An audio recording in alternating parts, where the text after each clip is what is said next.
Hello நமஸ்காரம். இன்றைக்கி மடிப்பாக்கம் சுந்தரி மாமியார் கிச்சனில் ஒரு சக்கரவள்ளி கிழங்கு வச்சு எப்படி ஹெல்த்தியாக ஒரு பால் கொழுக்கட்டை பண்ணலாம் அப்படிங்கிறது தான் பார்க்க போகிறோம். இந்த பால் கொழுக்கட்டை பண்ணுறதுக்கு சக்கரவள்ளி கிழங்கு ஒரு 1/4 கிலோ எடுத்து நல்லா அலம்பிட்டு தோலை சீவிட்டு சின்ன சின்ன பீஸாக கட் பண்ணிவிட்டு இது போல் ஆவியில் வச்சு வேக விட்டுக்கலாம். இது வேகிற டயத்துக்குள்ளே ஒரு 1/2 மூடி தேங்காய் எடுத்து போட்டுட்டு ஒரு 4 ஏலக்காயும் போட்டு மிக்ஸி ஜாரில் நல்லா நைஸாக அரைச்சி வச்சுக்கலாம். இப்போ 10 நிமிஷம் எடுத்து நல்லா வெந்திருக்கும்.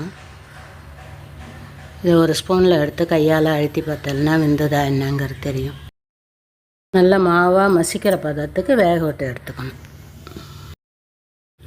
இப்போ ஸ்டவ் ஆஃப் பண்ணிவிட்டு நம்ம வெந்த கிழங்கு எடுத்து ஒரு பவுலில் மாற்றிக்கலாம். இந்த தண்ணி எல்லாத்தையும் ஒட்டை வடிச்சுட்டு எடுத்துக்கோங்க. கிழங்கு மட்டும் தண்ணி வேணுன்னா அப்புறமா சேர்த்துக்கலாம், இல்லாட்டா சில சமயம் ஓட போயிடும்.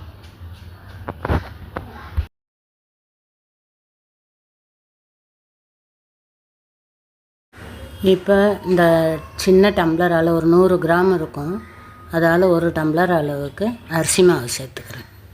நம்ம கடையில் வாங்குகிற மாவோ வீட்டில் அரைச்ச மாவோ எது வேணால் சேர்த்துக்கலாம்.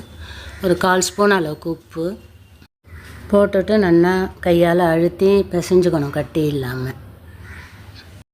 1 ஸ்பூன் மாவு வச்சிருந்தேன், அதையும் சேர்த்து போட்டாச்சு. இப்போ போட்டுட்டு தண்ணி போடலைன்னா நம்ம வேக வச்ச தண்ணியை எடுத்து அதில் போட்டுட்டு நல்லா பிசைஞ்சுக்கலாம். நல்லா கட்டி இல்லாமல் பிசைஞ்சு வச்சுக்கணும். ஒரு 5 நிமிஷத்துக்கு அப்படியே இருக்கட்டும். அதுக்கப்புறமா அந்த மாவுலேருந்து கொஞ்சமாக எடுத்து ஒரு அரைநெல்லிக்காய் சைஸுக்கு உருட்டி வச்சுக்கலாம். இதே போல் எல்லா மாவையும் எடுத்து உருட்டி வச்சுக்கணும்.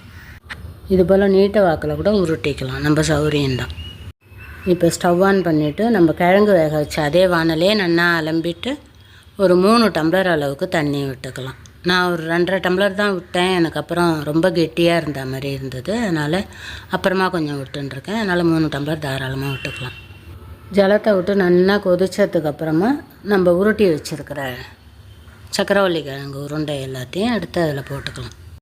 ஜலம் கொதிக்காமல் போட்டுட்டோன்னா மாவு கரைஞ்சி தெரியாமல் போயிடும் அந்த உருண்டையெல்லாம். அதனால் நல்லா கொதிச்சதுக்கப்புறம் போடுங்க.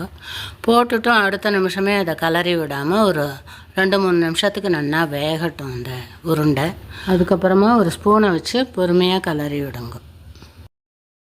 சக்கரவள்ளி கிழங்கு போட்டிருக்கிறதுனால சட்டுன்னு கரைஞ்சிரும். வெறும் மாவாக இருந்தால் கொஞ்சம் ஸ்ட்ராங்காக இருக்கும், அதனால் பார்த்து பொறுமையாக தான் திருப்பி விட்டுக்கணும். எனக்கு இப்போ கொதித்து நல்லா கொஞ்சம் கெட்டியாக இருக்குங்கிறதுக்காக ஒரு 1/4 டம்ளர் அளவுக்கு தண்ணி வெந்நீராக விட்டுருக்கேன். அப்பப்போ கொஞ்சம் கலரி விட்டுட்டே இருக்கணும், இல்லாட்டா அடியில் உட்காந்து மாவு பிடிச்சிடும். ஒரு 10 நிமிஷத்துக்கு வேக விட்டுக்கணும் இதை.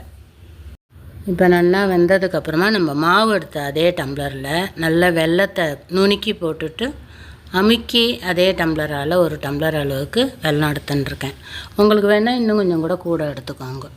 வெல்லத்தை போட்டு நல்லா வெல்லம் கரைஞ்சதுக்கப்புறமா நம்ம தேங்காய் அரைச்சி வச்சுருந்த தேங்காய் எடுத்து அதில் விட்டுடலாம்.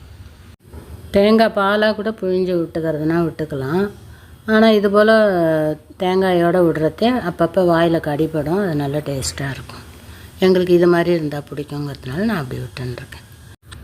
வெல்லத்தை போட்டுட்டு ஒரு 2-3 நிமிஷத்துக்கு நல்லா கொதிக்க விடுறதே தான் அது. இந்த உருண்டையிலலாம் கொஞ்சம் ஸ்வீட் இறங்கும்.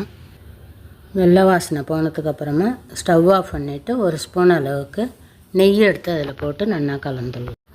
அவ்வளோதான், சுவையான சக்கரவள்ளி கிழங்கு பால் கொழுக்கட்டை ரெடியாக எடுத்து இதுபோல் குழந்தைகளுக்கு நீங்களும் செஞ்சு கொடுத்துட்டு எப்படி வந்ததுங்கிறத கமெண்ட்டில் சொல்லுங்கள். இதை சுட சுட சாப்பிட்றதுக்கு நல்ல டேஸ்ட்டாக இருக்கும். இந்த வீடியோ உங்களுக்கு பிடிச்சிருந்தா லைக் பண்ணுங்க, ஷேர் பண்ணுங்க, சப்ஸ்கிரைப் பண்ணுங்க. தேங்க்யூ ஃபார் வாட்சிங். நெக்ஸ்ட் வீடியோவில் பார்க்கலாம்.